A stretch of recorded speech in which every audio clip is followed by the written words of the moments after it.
Bienvenue dans le premier épisode de Singulier, le podcast qui va t'aider à t'aimer et te faire accepter tel que tu es afin de faire de ta différence une force. Dans ce premier épisode, je te propose de parler des retrouvailles en famille. Alors c'est le temps des fêtes, pour la plupart d'entre nous qui avons la chance d'avoir une famille, nous allons nous retrouver afin de festoyer.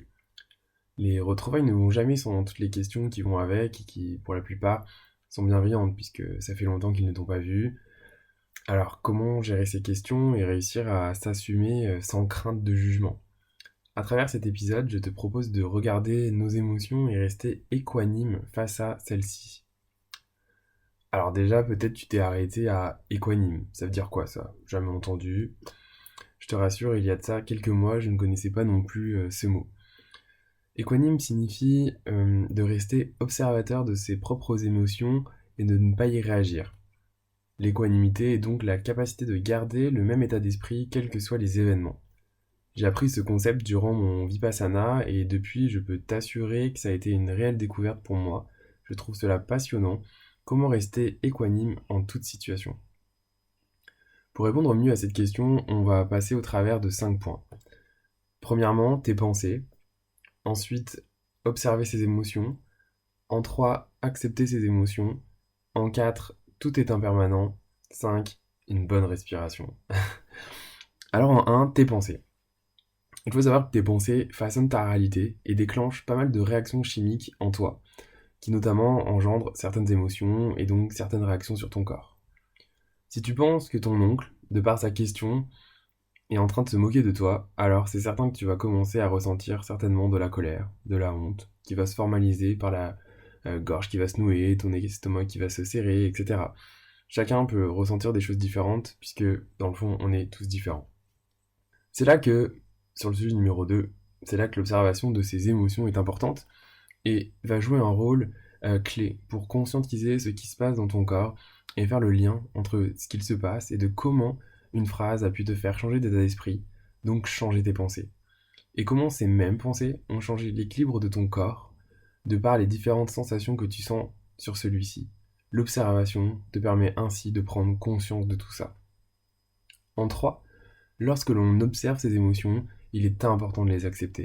Il ne faut pas commencer à ressentir du rejet pour celles-ci, car en développement du rejet, on joue au jeu des émotions, et concrètement, on joue le jeu de l'oncle qui nous a dit quelque chose et que l'on a interprété comme quelque chose de négatif.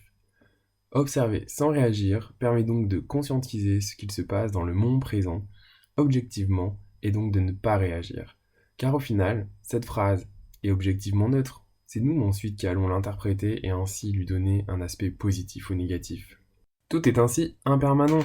Rien ne dure. Tu verras que tes émotions et ce qui en résulte ne durent jamais longtemps.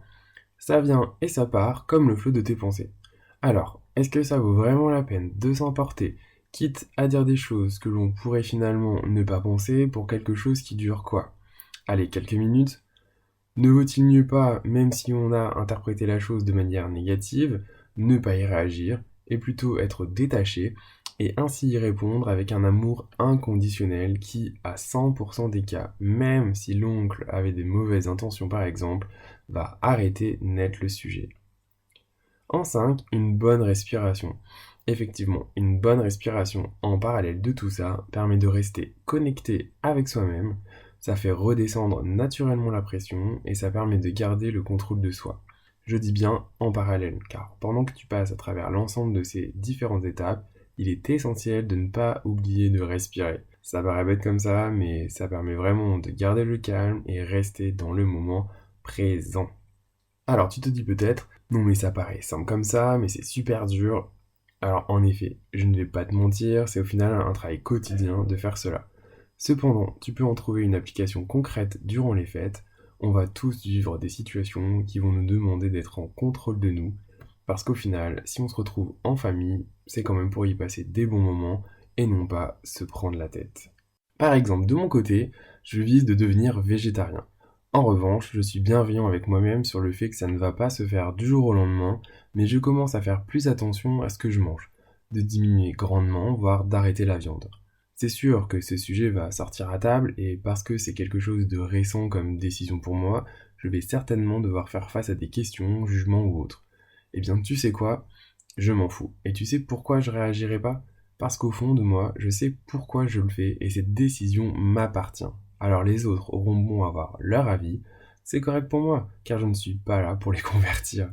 Bien évidemment, ça ne veut pas dire que je ne peux pas exposer mon avis et discuter avec eux, mais au bout du compte, et quoi qu'ils en pensent, eh bien ça leur appartient à eux, pas à moi. Alors n'oublie pas que tu es unique, que tu n'as pas besoin des autres pour savoir qui tu es, car seul toi le sais. Merci pour ton écoute et rendez-vous en janvier pour le prochain épisode où on parlera du Miracle Morning et comment cette routine peut t'aider au quotidien à te remettre au centre de ton attention. Si tu as aimé cet épisode, n'hésite pas à le partager ou même à l'envoyer à l'un de tes amis si tu penses que ça pourrait lui faire du bien pour se préparer aux festivités. Tu peux même t'y abonner pour ne pas louper le prochain épisode. Tu peux aussi suivre la page Facebook sous l'identifiant Je suis singulier pour suivre l'actualité du podcast. N'hésite pas à me laisser un commentaire sur la page, je suis toujours très intéressé de te lire. Tu retrouveras Singulier sur les principales plateformes comme Spotify, Google Podcast ou même Apple Podcast. À bientôt et joyeux temps des fêtes.